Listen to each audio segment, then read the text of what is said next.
إن الحمد لله نحمده ونستعينه ونستغفره ونعوذ بالله من شرور أنفسنا ومن سيئات أعمالنا من يهده الله فلا مضل له ومن يضلله فلا هادي له وأشهد أن لا إله إلا الله وحده لا شريك له وأشهد أن محمدا عبده ورسوله أما بعد فإن خير الحديث كتاب الله وخير الهدي هدي محمد صلى الله عليه وسلم وشر الأمور محدثاتها وكل محدثة بدعة وكل بدعة ضلالة وكل ضلالة في النار. أعوذ بالله السميع العليم من الشيطان الرجيم من همزه ونفخه ونفسه. بسم الله الرحمن الرحيم. إنا أنزلناه في ليلة القدر وما أدراك ما ليلة القدر ليلة القدر خير من 1000 شهر تنزل الملائكة والروح فيها بإذن ربهم من كل أمر سلام هي حتى مطلع الفجر.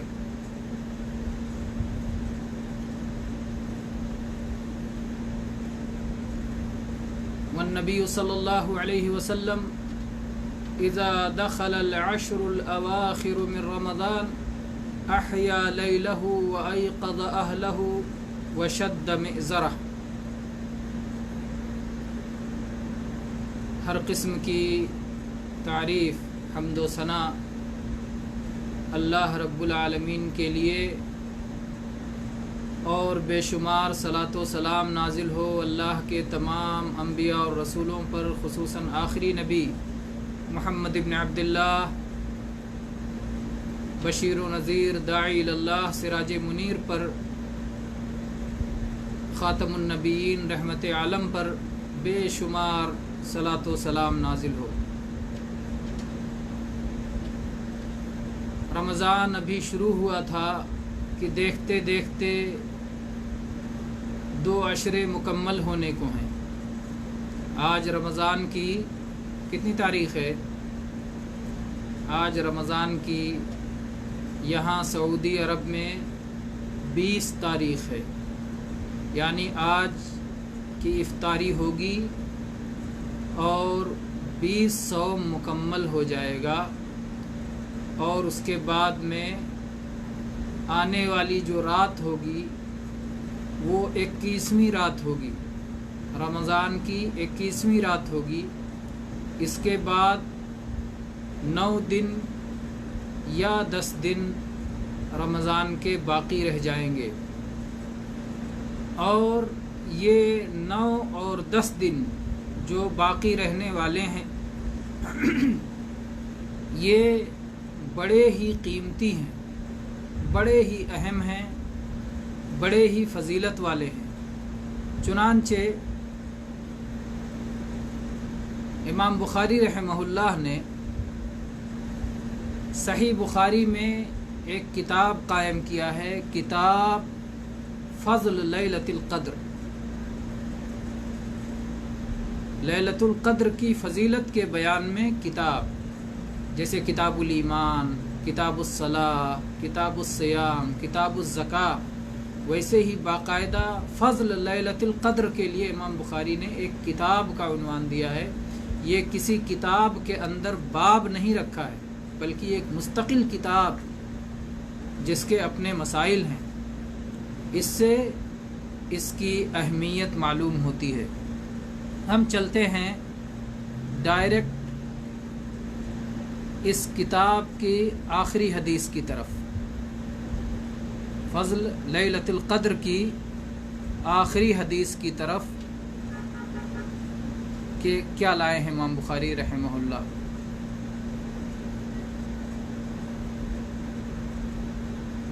کیوں جا رہے ہیں آخری حدیث کی طرف؟ اس لیے کہ آخری حدیث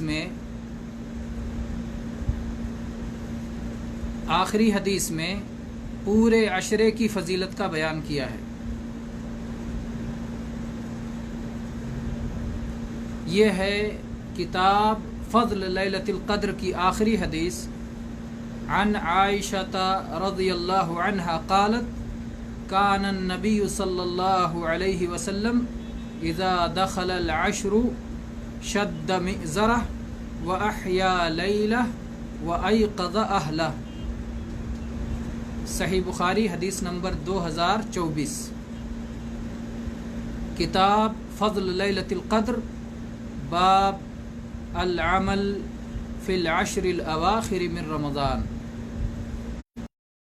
رضی اللہ عنہ بیان کرتی ہیں کہ جب آخری عشرہ داخل ہوتا تو اللہ کے نبی کریم صلی اللہ علیہ وسلم اپنی کمر کس لیتے، شد مئزرہ، کمر کس لیتے، وَأَحْيَا لَيْلَةَ، اور راتوں کو زندہ کر دیتے، وَأَيْقَظَ أَهْلَهُ، اور اپنے اہل و عیال کو، اپنی ازواج کو بھی بیدار رکھتے۔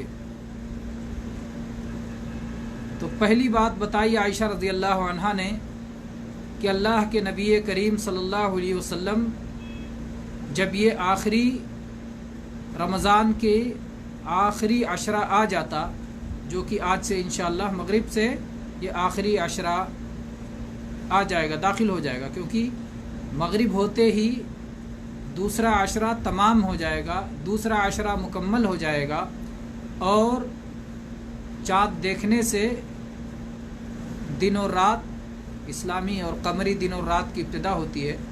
رمضان کا چاند دیکھ کر کے ہم پہلے دن کی رات پہلے مانتے ہیں، اور اس کے بعد میں پھر اس کا دن آتا ہے۔ ایسے ہی 21ویں رات پہلے آئے گی، پھر 21ویں کا دن آئے گا۔ تو کہتی ہیں عائشہ رضی اللہ عنہا کہ جب یہ آخری عشرہ داخل ہوتا تو اللہ کے نبی کریم صلی اللہ علیہ وسلم کمر کس لیتے۔ کمر کسنا کا ایک معنی تو معروف ہے کہ آدمی جب کوئی ایسا کام کرنا چاہتا ہے جس میں ہمت اور محنت اور طاقت کی ضرورت ہوتی ہے، کمر کس لیتا ہے۔ اور کوئی ایک جو ہے مقولہ بھی ہے، اٹھ باندھ کمر کس کیا ڈرتا ہے، یا اٹھ باندھ کمر کیا ڈرتا ہے۔ تو ایسے آدمی ہمت جب کرتا ہے اور محنت سے کوئی کام کرنا چاہتا ہے تو کمر باندھ کر کے وہ کام شروع کرتا ہے۔ تو یہاں بھی ہے کہ نبی کریم صلی اللہ علیہ وسلم خوب محنت کرتے تھے ان آخری دنوں میں، ایک ایک لمحے کو، ایک ایک ساعت کو، ایک ایک گھڑی کو آپ چاہتے تھے کہ ضائع نہ ہونے پائے اور اس سے بھرپور فائدہ اٹھایا جائے، کیونکہ یہ رمضان کے دنوں کے آخری ایام ہیں جو انتہائی قیمتی ہیں، اور ہر وقت گزر جانے کے بعد واپس نہیں آتا، تو اس سے فائدہ اٹھا لیا جائے۔ تو کمر کس لیتے تھے۔ کمر کسنے کا دوسرا معنی یہ بھی ہے کہ آپ اپنی بیویوں سے الگ ہو جاتے تھے، آپ ازار بند نہیں کھولتے تھے، گویا بیویوں کے قریب نہیں جاتے تھے، اور پوری طرح سے باقی رمضان میں تو راتوں میں آپ اپنی بیویوں کے قریب جاتے تھے، اور اللہ تبارک و تعالیٰ نے اس چیز کو حلال قرار دیا ہے۔ وَحِلَّ لَكُمْ لَيْلَةَ الصِّيَامِ الرَّفَثُ إِلَى نِسَائِكُمْ، رمضان کی راتوں میں بیویوں کے قریب جانے کو، ہم بستری کو اللہ نے حلال قرار دیا ہے۔ تو اللہ کے نبی کریم صلی اللہ علیہ وسلم ابتدائی 20 راتوں میں تو اپنی ازواج کے قریب جاتے تھے، لیکن آخری 10 راتوں کو آپ اس کی بھی قربانی دے دیتے تھے اللہ کے لیے، اور اپنی ازواج کے قریب بھی، جو دنیا کی ایک ضرورت ہے۔ جس طرح انسان کی ضرورت کھانا ضرورت ہے، پانی ضرورت ہے، اس طرح سے یہ شہوت بھی انسان کی ایک طبعی ضرورت ہے، اور اللہ تبارک و تعالیٰ نے اس کی ضرورت کے مطابق اسے حلال کیا ہے۔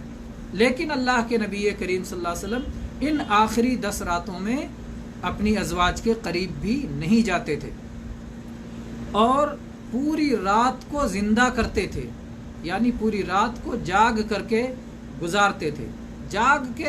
جاگنے کا مطلب یہ ہے کہ جاگ کے اس وقت سے فائدہ اٹھاتے تھے۔ آج تو بہت سارے لوگ پوری رمضان کی ساری راتیں گزارتے ہیں جاگ کر کے، لیکن کس طرح جاگتے ہیں؟ اللہ کی یاد سے جاگتے ہیں کہ اللہ کو بھول کے جاگتے ہیں؟ قرآن پاک کی تلاوت کر کے جاگتے ہیں کہ قرآن پاک کی تلاوت چھوڑ کے جاگتے ہیں؟ قیام اللیل کر کے جاگتے ہیں کہ گپ شپ کر کے اور فضول یابا گوئیوں کے ساتھ جاگتے ہیں؟ تو بہت سارے لوگ جاگتے ہیں، لیکن ہر جاگنا ایک جیسا نہیں ہوتا۔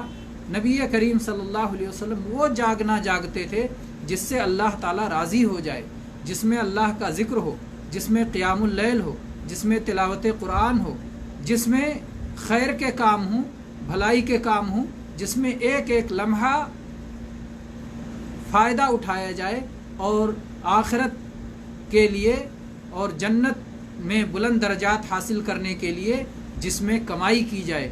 تو آپ کوئی لمحہ جاگ کر کے ضائع نہیں کرتے تھے، بلکہ اللہ کے نبی کریم صلی اللہ علیہ وسلم رات جاگ کر کے اس سے فائدہ اٹھاتے تھے۔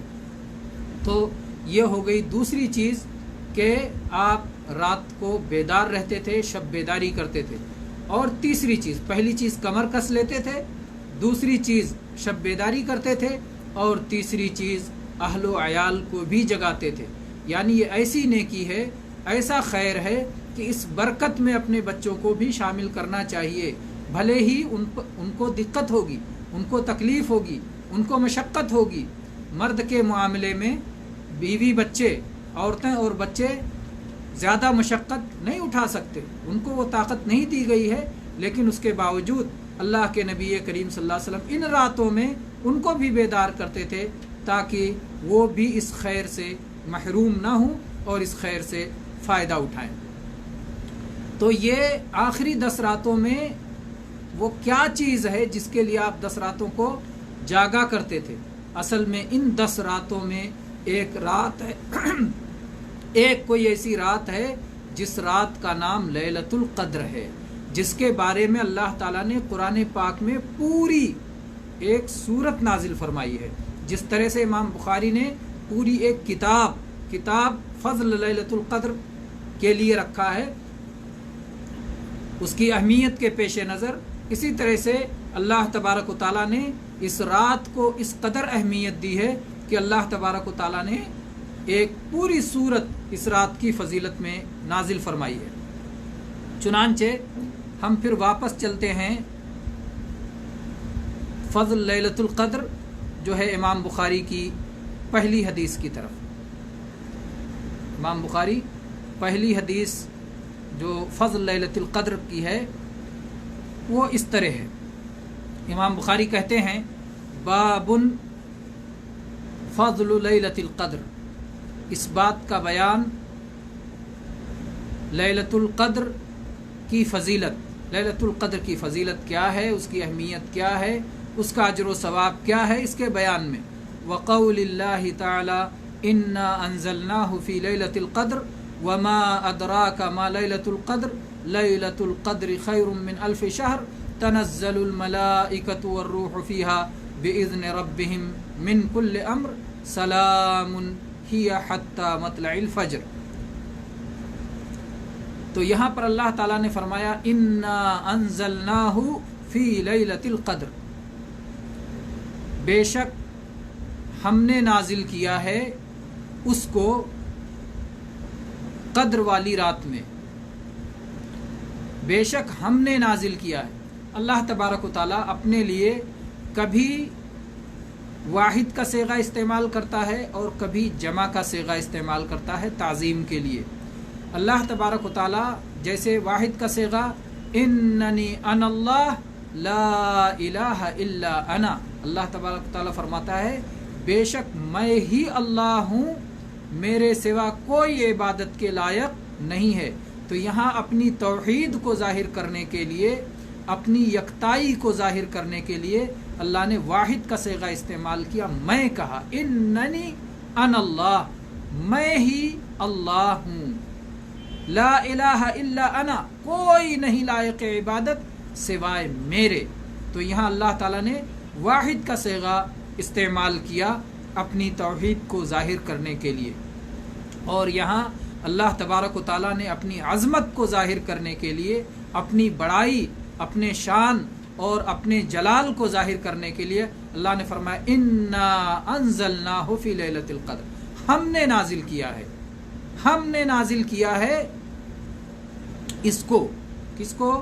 قرآن مجید کو، اس کلام الہی کو، اس سورت کو جو آپ پڑھ رہے ہیں، اس کو ہم نے نازل کیا ہے۔ انا انزلناہ، اس کو ہم نے نازل کیا ہے۔ کب نازل کیا ہے؟ فی لیلۃ القدر، قدر والی رات میں نازل کیا ہے۔ وما ادراک ما لیلۃ القدر، اور آپ کو کیا پتہ اور آپ کو کیا خبر اور آپ کیا جانو کہ لیلۃ القدر کیا ہے۔ اللہ تعالیٰ کہہ رہا آپ کو کیا پتہ لیلۃ القدر کیا ہے، یعنی گویا یہ بہت عظیم الشان ہے، بہت اہم ہے، بہت قابل قدر ہے۔ قدر کا کیا معنی ہوتا ہے؟ قدر کے معنی عربی زبان میں ایک تو ہوتا ہے شرف اور عزت، جیسے اللہ تعالیٰ نے فرمایا وما قدر اللہ حق قدری، ان لوگوں نے اللہ کی قدر نہیں کی جیسے کہ اللہ کی قدر کرنی چاہیے، جیسے کہ اللہ کی عزت کرنی چاہیے، جیسے کہ اللہ کی شان کو اور اس کی عظمت کو سمجھنا چاہیے، انہوں نے نہیں سمجھا۔ تو ایک معنی تو قدر کا ہوتا ہے عزت، شان، شرف، عظمت، ایک معنی یہ ہوتا ہے۔ تو لیلۃ القدر یعنی عزت و عظمت والی رات، شرف والی رات۔ اور قدر کا ایک معنی مقدار کے بھی ہوتا ہے، تقدیر کے بھی ہوتا ہے، یعنی وہ رات جس میں اللہ تبارک و تعالی تقدیر کے فیصلے کرتا ہے، جیسا کہ سورہ دخان میں اللہ تعالی نے فرمایا انا انزلناہ فی لیلۃ مبارکہ، ہم نے اس قرآن کو برکت والی رات میں نازل کرنا شروع کیا ہے، ہم نے اس قرآن پاک کو برکت والی رات میں نازل کیا ہے۔ انا کننا منذرین، ہم اپنے بندوں کو اپنے عذاب سے ڈراتے ہیں۔ تو اللہ تبارک و تعالیٰ نے لوگوں کے اندر اگر وہ اپنے شرک پہ قائم رہے اور اگر انہوں نے اللہ کی عظمت کو پہچان کر اس پر ایمان قبول نہیں کیا، اس کی توحید کو نہیں اپنایا، تو اللہ نے اپنے عذاب سے ڈرایا ہے کہ اللہ انہیں سزا دے گا۔ تو اللہ تعالیٰ نے فرمایا ہم نے اس کو برکت والی رات میں نازل کیا ہے۔ اس برکت والی رات میں کیا ہوتا ہے؟ اللہ تعالیٰ نے فرمایا فیہا یفرق کل امر حکیم، یہ وہ رات ہوتی ہے کہ جس میں تمام حکمت والے معاملات کے فیصلے کیے جاتے ہیں، اور اللہ کا ہر معاملہ حکمت والا ہے۔ اللہ تبارک و تعالیٰ نے تقدیر کو لوح محفوظ میں لکھ دیا ہے، اب وہاں سے لوح محفوظ سے لے کر کے 1 سال تک، اگلے سال اگلے قدر کی رات آنے تک ان دنوں میں کیا ہونا ہے تمام فرشتوں کے حوالے کر دیا جاتا ہے کہ یہ کام کرنے ہیں، اس سال کا یہ منصوبہ ہے، اس سال یہ کرنا ہے، اس سال یہ ذمہ داریاں ہیں۔ تو یہ ذمہ داریاں سب کو بتا دی جاتی ہیں اور تمام فیصلے سنا دیے جاتے ہیں اس رات میں اگلے سال تک، اگلے سال آنے والی رات تک۔ تو یہ وہ عظمت والی رات ہے۔ تو یہ گویا تقدیر کے فیصلوں والی رات ہے۔ قدر کا دوسرا معنی یہ ہے۔ قدر کا تیسرا معنی ہے، قدر کے معنی عربی میں تنگی کا بھی ہوتا ہے۔ وَمَنْ قُدِرَ عَلَيْهِ رِزْقُهُ، اور جس کے رزق کو تنگ کر دیا جائے، کم کر دیا جائے۔ تو وہاں اللہ نے قدر کا لفظ استعمال کیا تنگی کے لیے۔ تو لیلۃ القدر یعنی وہ رات جو تنگ رات ہے۔ تنگ کس اعتبار سے؟ یعنی اس رات میں اس کی ابتدا اور انتہا متعین ہے، اور اتنے فرشتے زمین پہ نازل ہوتے ہیں کہ روئے زمین تنگ ہو جاتی ہے، فرشتوں کے لیے جگہ باقی نہیں رہ جاتی، اتنے فرشتے نازل ہوتے ہیں۔ اور ظاہر بات ہے فرشتے کیوں نازل ہوتے ہیں؟ فرشتے جب نازل ہوتے ہیں تو وہ خیر و برکت کے ساتھ نازل ہوتے ہیں، اسی لیے فرشتے بعض ان جگہوں پر نہیں جاتے جہاں پر انہیں خیر و برکت نہیں دینا ہوتا ہے۔ اس گھر میں جس گھر میں کتے ہوں، اس گھر میں جس گھر میں تصویریں ہوں، جس گھر میں مجسمے ہوں، فرشتے داخل نہیں ہوتے۔ فرشتے داخل نہیں ہوتے، کیوں نہیں داخل ہوتے؟ کیونکہ وہاں خیر و برکت نہیں پہنچانا ہوتا ہے، تو خیر و برکت کے فرشتے وہاں نہیں جاتے۔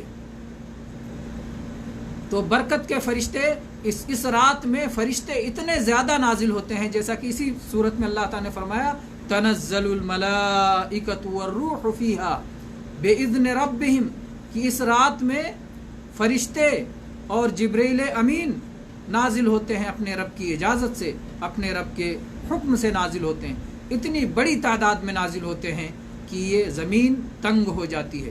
تو یہ تینوں معنی اس کا بنتا ہے۔ اور جب کوئی لفظ قرآن پاک میں کئی معنوں کو شامل ہو تو اس آیت میں سارے معنوں دینے میں کوئی حرج نہیں ہے، بلکہ سارے معنی اگر جو ہے مراد لیے جا سکتے ہیں تو یہی زیادہ راجح بات ہے کہ سارے معنوں کو مراد لینا چاہیے۔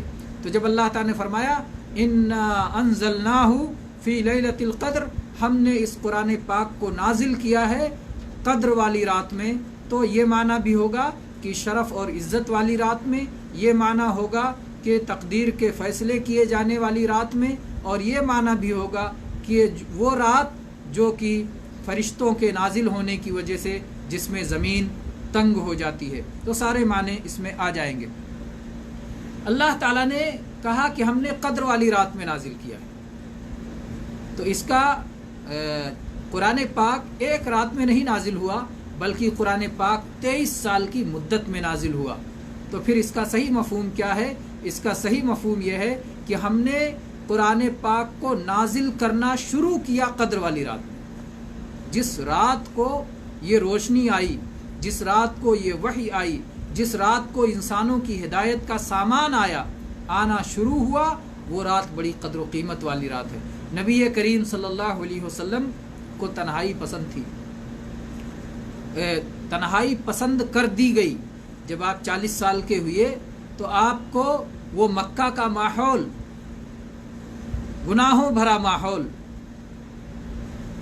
اور تاریک ماحول، سیاہ ماحول، اللہ کے نبی کریم صلی اللہ علیہ وسلم کو ناپسند آنے لگا اور آپ کو تنہائی پسند آنے لگی۔ آپ مکہ کے اس ماحول سے، ہنگامے سے، شور و غل سے نکل کے چلے گئے اور غار حرا میں تنہا بیٹھ کے جو کچھ جس طرح جانتے تھے اس طرح سے اللہ تبارک و تعالیٰ کو یاد کرتے تھے، اس کی عبادت کرتے تھے۔ وہیں پر رمضان کی ایک رات تھی، کوئی قدر والی رات، جس میں کہ جبریل علیہ السلام آئے، اور اس کی تحقیق کر کے علماء نے اور صاحب الرحیق المختوم شیخ صفی الرحمن مبارک پوری رحمہ اللہ نے اس بات کو راجح قرار دیا ہے کہ وہ رمضان کی 21ویں رات تھی، رمضان کی 21ویں رات تھی، پہلی طاق رات تھی کہ جب جبریل علیہ السلام قرآن پاک لے کر کے نازل ہوئے اور اللہ کے نبی کریم صلی اللہ علیہ وسلم پر سورہ اقرا یا سورہ علق کی ابتدائی 5 آیتیں نازل کی گئیں۔ اقرا بسم ربک الذی خلق، خلق الانسان من علق، اقرا وربک الاکرم الذی علم بالقلم، علم الانسان ما لم یعلم۔ تو یہ اللہ تعالیٰ نے فرمایا کہ ہم نے قرآن پاک کو نازل کرنا شروع کیا۔ کہاں سے نازل کرنا شروع کیا؟ لیلۃ القدر سے نازل کرنا شروع کیا، لیلۃ مبارکہ سے نازل کرنا شروع کیا، برکت والی اور قدر والی رات سے نازل کرنا شروع کیا، جو رمضان کے مہینے میں آتی ہے۔ شہر رمضان الذی انزل فیہ القرآن، رمضان ہی وہ مہینہ ہے کہ جس میں قرآن نازل کیا گیا۔ ایک درس میں اس سے پہلے اس موضوع پر بات ہو چکی ہے کہ بعض اہل بدعت اس سے استدلال کرتے ہیں کہ اللہ تعالیٰ نے جب رمضان میں قرآن نازل کیا اور شب قدر میں قرآن نازل کیا تو اس تاریخی مناسبت کو، اس کی سالگرہ کو اللہ نے اگلے سالوں میں قیامت تک کے لیے زندہ اور باقی کر دیا۔ ہر سال جب رمضان آتا ہے تو اللہ تبارک و تعالیٰ نے اس مہینے میں اسلام کے ایک رکن کو ادا کرنے کا وقت بنا دیا، صوم رمضان، اور قدر والی راتوں کو اللہ نے شب بیداری کے لیے اور قیام اللیل کے لیے اسے اپنے بندوں کے لیے مستحب کر دیا۔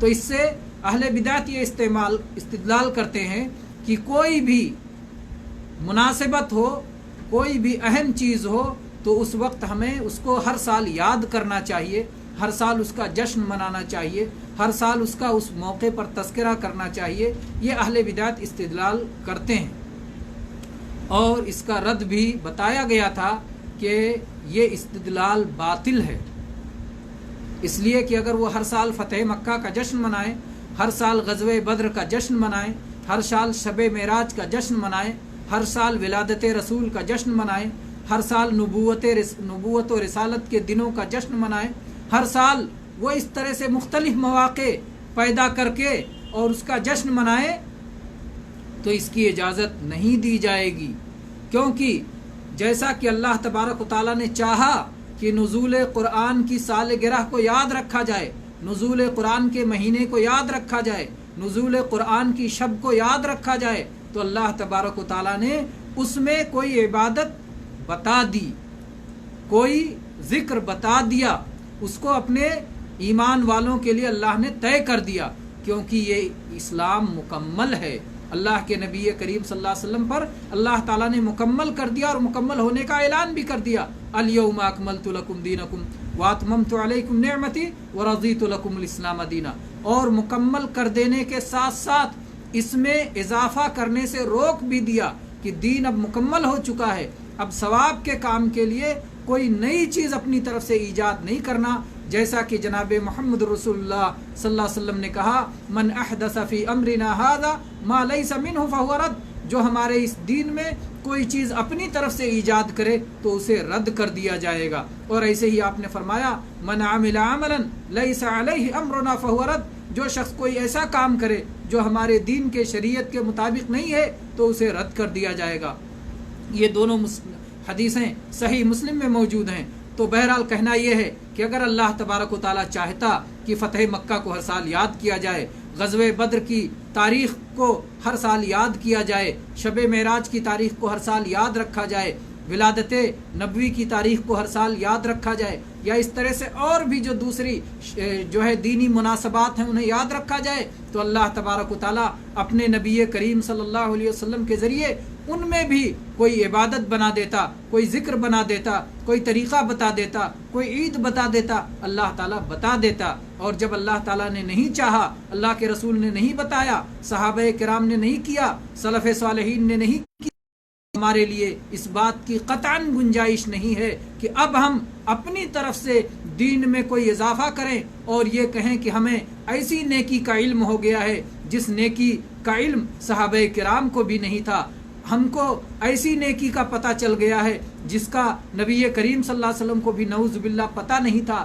یا پتہ تو تھا لیکن آپ نے نعوذ باللہ خیانت کی اور امت کو نہیں بتایا، الیاذ باللہ الیاذ باللہ۔ اس قدر گمراہ کن ہے یہ بدعت، اور اس قدر بڑی گمراہی ہے کہ نبی کریم صلی اللہ علیہ وسلم پہ معاذ اللہ الزام آتا ہے، تہمت آتی ہے کہ یا تو آپ کو علم نہیں تھا یا علم تھا لیکن آپ نے یہ نیکی امت کو بتائی نہیں۔ ہرگز نہیں، ایسا نہیں ہے۔ اللہ کے نبی کریم صلی اللہ علیہ وسلم نے نیکی کے تمام راستے امت کو بتا دیے ہیں، کوئی راستہ آپ نے نیکی کا ہو امت کو نہ بتایا ہو، ایسا نہیں ہوا ہے۔ تو بہرحال کہنا یہ ہے کہ اس سے ان کا استدلال رد ہو جاتا ہے۔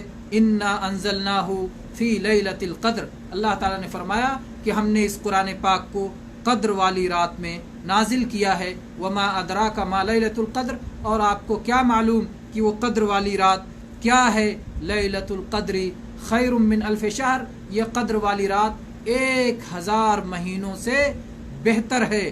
تنزل الملائکۃ والروح فیہا، اس میں فرشتے اترتے ہیں اور جبرائیل امین اترتے ہیں، بِإِذْنِ رَبِّهِمْ مِنْ كُلِّ امر، تمام معاملات کے لیے اپنے رب کے حکم سے۔ سلام ہی، یہ رات سلامتی والی ہے، حتی مطلع الفجر، یہاں تک کہ طلوع فجر ہو جائے۔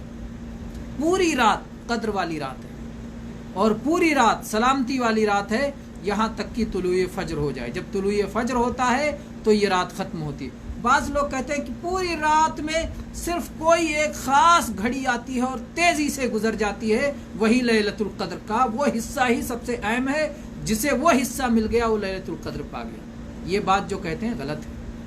اللہ تعالیٰ فرماتا ہے سلام ہی، یہ رات پوری کی پوری سلامتی والی ہے، حتی مطلع الفجر، یہاں تک کہ طلوع فجر ہو جائے۔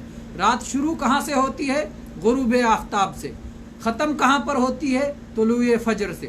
تو غروب آفتاب سے طلوع فجر کے درمیان تک یہ پوری کی پوری رات یہ قدر والی رات ہوتی ہے، سلامتی والی رات ہوتی ہے، جس کے بارے میں نبی کریم صلی اللہ علیہ وسلم نے فرمایا ہے من قام لیلۃ القدر ایمانا واحتسابا غفر له ما تقدم من ذنبه، جو آدمی قدر والی رات میں قیام کرے ایمان کے ساتھ اور ثواب کی نیت سے، ایمان کے ساتھ امور ایمان کی تصدیق کرتے ہوئے اور ثواب حاصل کرنے کی نیت سے، اجر حاصل کرنے کی نیت سے جو آدمی قیام کرتا ہے، قیام میں سب داخل ہے، قیام میں قیام اللیل کرنا، تہجد پڑھنا، تراویح پڑھنا بھی آتا ہے، قیام میں جو ہے اس رات میں ذکر کرنا بھی آتا ہے، قیام میں تلاوت قرآن بھی آتا ہے، قیام میں صدقہ و خیرات بھی آتا ہے، قیام میں، قیام کے معنی ہوتا ہے کھڑے ہونا، اور جب آپ کھڑے ہوتے ہیں کسی کام کے لیے تو گویا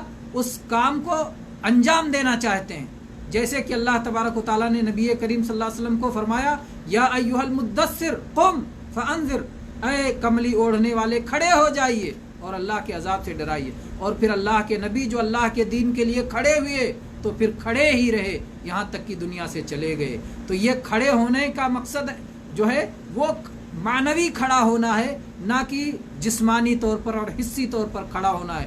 تو جو شخص قیام اللیل کرے یعنی اس رات میں اس رات کا حق ادا کرنے کے لیے جو کھڑا ہو جائے، جو کہے میں اس رات کا حق ادا کروں گا، اس رات میں اللہ کو یاد کروں گا، اس رات میں تلاوت کروں گا، اس رات میں اس کے لیے رکوع و سجود کروں گا، اس رات میں اس کے بندوں پر خرچ کروں گا، تو اس رات میں جو جو خیر کے کام ہو سکتے ہیں وہ سارے کا سارا کام، سب کے سب کام کرنا وہ قیام اللیل میں اور قیام لیلۃ القدر میں داخل ہے۔ تو اللہ کے نبی نے فرمایا کہ جو لیلۃ القدر کو قیام کرے گا ایمان کے ساتھ اور ثواب حاصل کرنے کی نیت سے، غفر لہ ما تقدم من ذنبہ، تو اس کے تمام گزشتہ گناہوں کو معاف کر دیا جائے، تمام گناہوں۔ وہ توبہ کرے اس رات میں، استغفار کرے اس رات میں، اللہ سے معافی طلب کرے، یہ بھی خیر کا ایک حصہ ہے اور قیام لیلۃ القدر کا ایک حصہ ہے۔ اور وہ دعا زیادہ سے زیادہ پڑھے جو عائشہ رضی اللہ عنہا نے نبی کریم صلی اللہ علیہ وسلم سے سیکھا تھا، اللہم انک عفو تحب العفو فاعف عنی، اے اللہ تو بڑا معاف کرنے والا ہے، تیرا نام عفو ہے، تو معاف کرنے کو پسند فرماتا ہے، اے اللہ تو مجھے معاف کر دے، اللہم انک عفو تحب العفو فاعف عنی۔ تو یہ دعا اس رات میں زیادہ سے زیادہ پڑھنا چاہیے، اور یہ رات آخری 10 راتوں میں کوئی بھی رات کو آ سکتی ہے، کوئی بھی رات کو ہو سکتی ہے، امید ہے، اور 27ویں رات کو سب سے زیادہ امید ہے، لیکن اس کا مطلب یہ نہیں ہے کہ 27ویں رات کو اختیار کر کے باقی راتوں کو غفلت سے گزار دیا جائے، یہ قطعاً نہیں ہونا چاہیے۔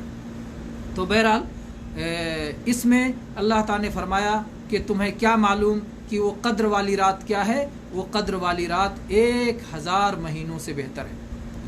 عرب کے پاس سب سے بڑی گنتی تھی 1000، اس سے بڑی گنتی ان کے پاس نہیں تھی۔ 1 2 سے گنتے گنتے 100 تک پہنچتے تھے، اور اس کے بعد انہی گنتیوں کو ریپیٹ کرتے تھے یہاں تک کہ 1000 کو پہنچ جاتے تھے۔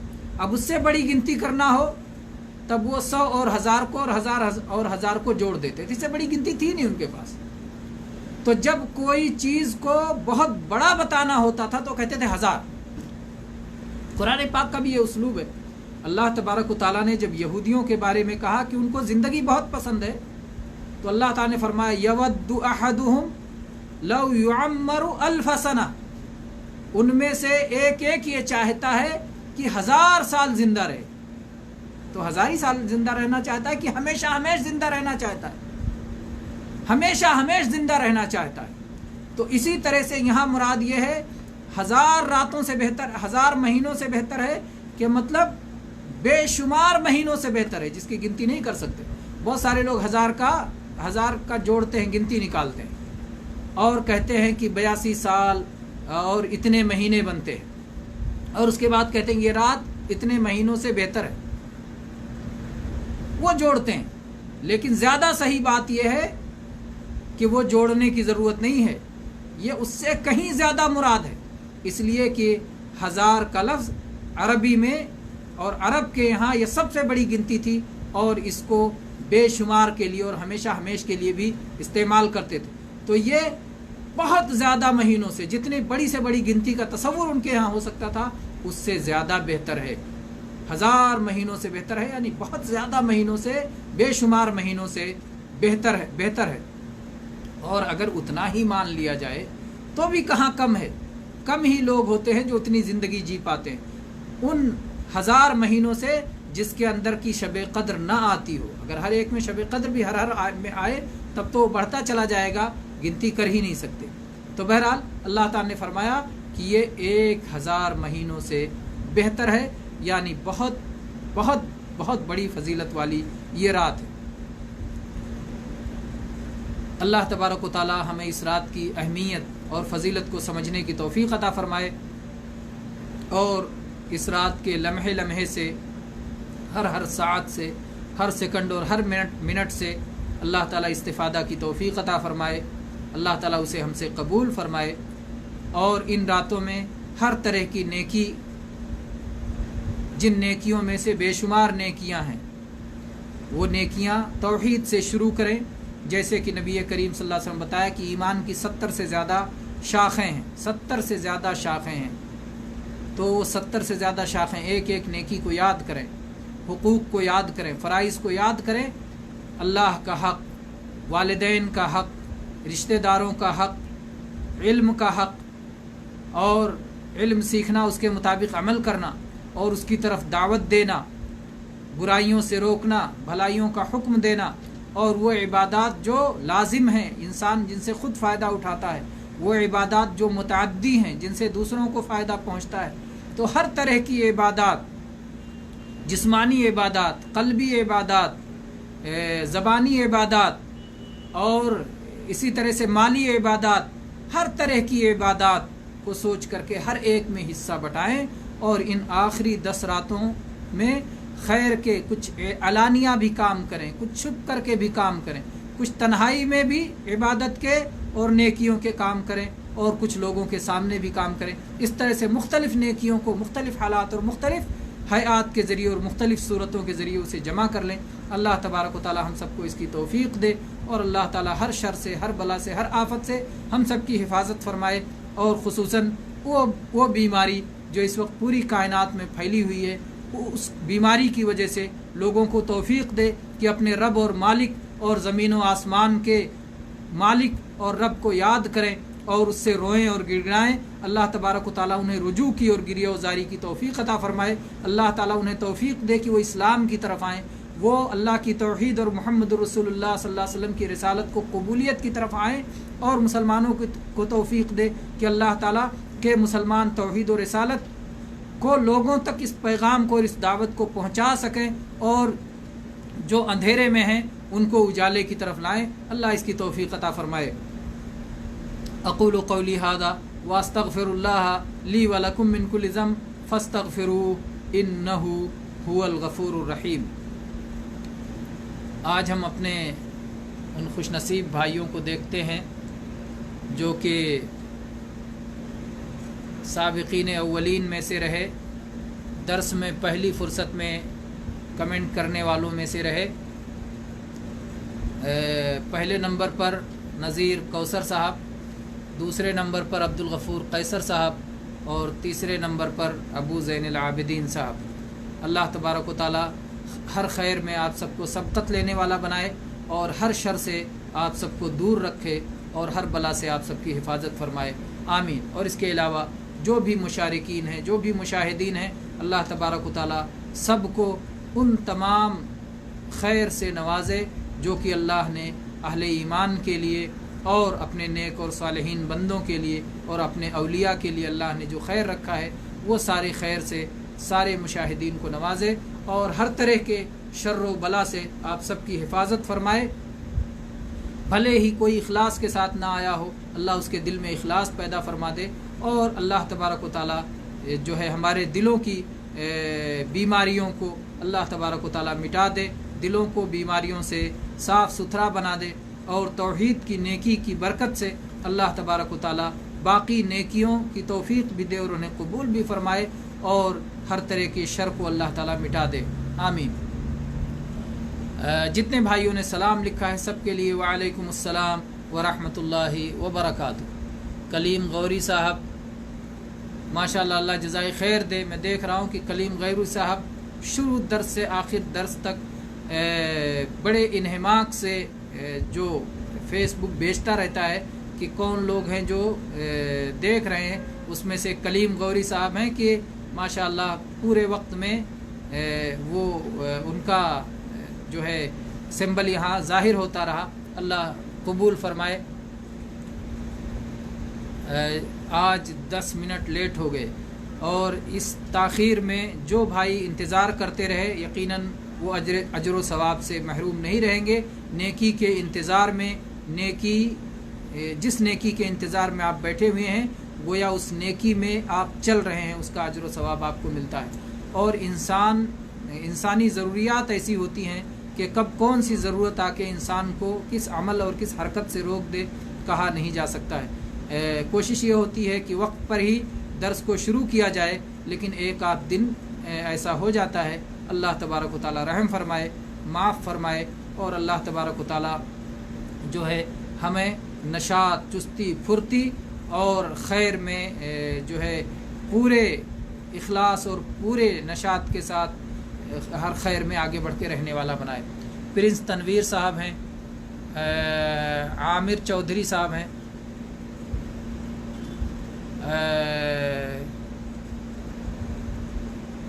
اس کے بعد میں کچھ چیزیں لکھی ہوئی ہیں اس کو بھی پڑھتے ہوئے چلتے ہیں.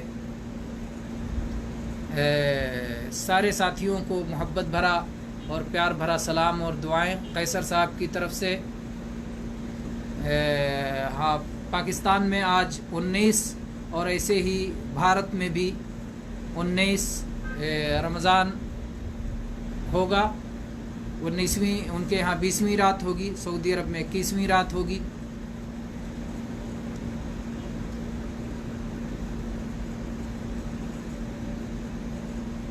شاہ فہد صاحب ہیں, اور اس کے بعد میں وسیم خان صاحب ہیں, فہیم نور صاحب ہیں, شیخ احمد صاحب ہیں, اور اس کے بعد میں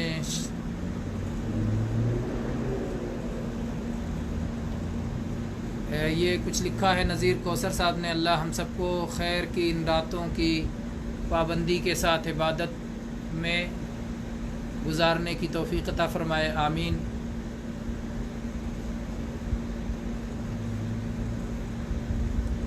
فاطمہ خان صاحب ہیں, اور عرفان قریشی عرفان صاحب ہیں,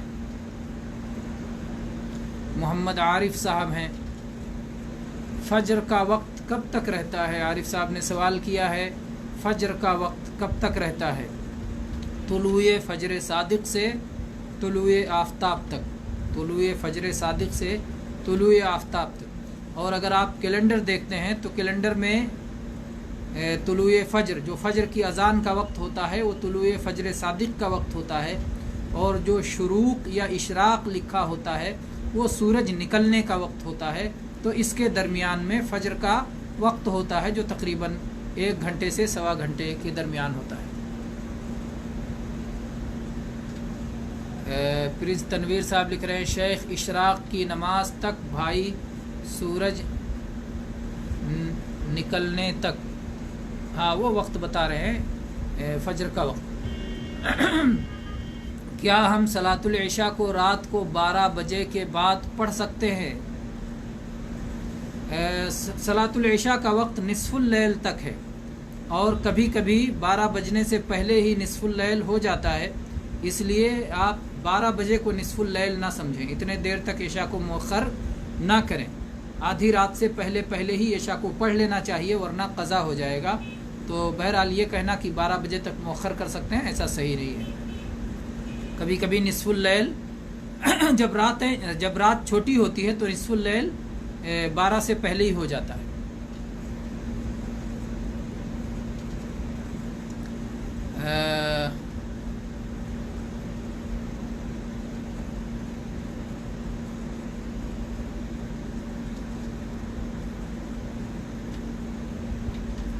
کیا لکھا, اور مطلب جو پہلے نہیں آئے وہ خوش نصیب نہیں ہیں. کیا کہنا چاہتے ہیں؟ یقیناً خوش نصیبی کے بھی درجات ہوتے ہیں, خوش نصیبی کے درجات ہوتے ہیں. ہر خوش نصیب ایک درجے کا نہیں ہوتا، جیسے ہر جنتی ایک درجے کا نہیں ہوتا، اور ایسے ہی بد نصیبی کے درکات ہوتے ہیں جیسے جہنم کے درکات ہوتے ہیں۔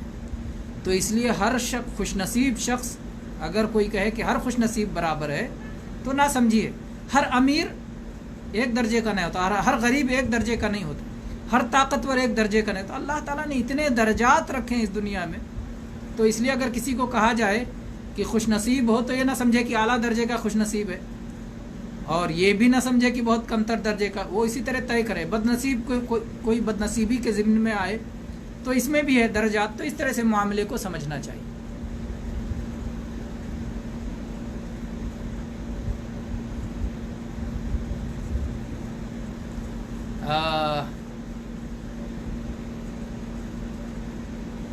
شیخ، کیا شب قدر کی آخری 10 راتوں میں ڈھونڈنا یا صرف طاق راتوں میں؟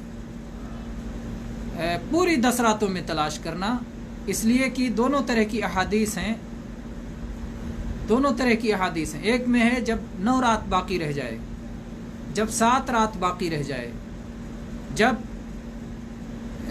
5 راتیں باقی رہ جائیں، یعنی فی تاسعۃ تبقى، فی سابعۃ تبقى، فی خامسۃ تبقى۔ تو اگر 29 کی ہوگی تو 7 راتیں باقی رہ جانے والی کچھ اور رات ہوگی، اور جب 30 کا رمضان رہے گا تو 9 رات باقی رہ جائے، 7 رات باقی رہ جائے، کچھ اور ہوگا، تو کبھی وطر ہوگا، کبھی طاق ہوگا۔ تو اس لیے اس رات کو اللہ تعالیٰ نے جو چھپایا ہے اس کی بھی حکمتیں، اس چھپانے میں بھی حکمتیں ہیں۔ ان حکمت میں سے ایک حکمت یہ ہے کہ جو بندہ کاہل نہیں ہوگا اور جو واقعی اس رات کو حاصل رکھنے کا شوق رکھتا ہوگا تو وہ پوری 10 راتیں جاگ لے گا۔ یا اللہ تبارک و تعالیٰ کاہل اور غیر کاہل میں، اور مخلص اور غیر مخلص میں، اور اس رات کو تلاش کرنے کا سچا جذبہ رکھنے والا اور سچی طلب رکھنے والا اور سچی طلب نہ رکھنے والے میں اللہ تعالیٰ فرق کر دے گا۔ سچی طلب رکھنے والا ڈھونڈ کے اس کو حاصل کر کے رہے گا، سچی طلب والا کہتا ہے ارے اتنی محنت لگی تو کیا ہوا، ہم اتنی قیمتی چیز کو حاصل کرنے کے لیے اتنی محنت نہیں کریں گے۔ تو جس کے اندر سچی طلب ہوگی اور جس کے اندر طلب میں کمی ہوگی، ان دونوں میں تمیز ہو جائے گی۔ تو پوری 10 راتیں، اسی لیے اعتکاف ہے۔ اعتکاف اسی لیے ہے کہ جو آدمی اعتکاف کر لیتا ہے ان راتوں کو تلاش کرنے کے لیے تو یقینی طور پہ وہ پا جاتا ہے۔ لیکن آپ یاد رکھیں کہ اعتکاف کے لیے مسجد شرط ہے، گھروں میں اعتکاف نہیں کیا جا سکتا۔ ان لاک ڈاؤن کے حالات میں جہاں مسجد میں 1-2 لوگوں کو جانے کی اجازت ہو وہاں تو اعتکاف کر سکتے ہیں، لیکن کوئی کہے گھر کی مسجد میں اعتکاف کر لیں تو ایسا درست نہیں ہے۔ محمد شاہد صاحب سب سے آخر میں ہیں، اور انہی پر اب اس کا اختتام کیا جاتا ہے۔ تھوڑا سا آج وقت زیادہ ہو گیا، اللہ تبارک و تعالیٰ قبول فرمائے۔ اقول قولی ھذا واستغفر اللہ لی ولکم من کل ذنب فاستغفروہ انہ ھو الغفور الرحیم۔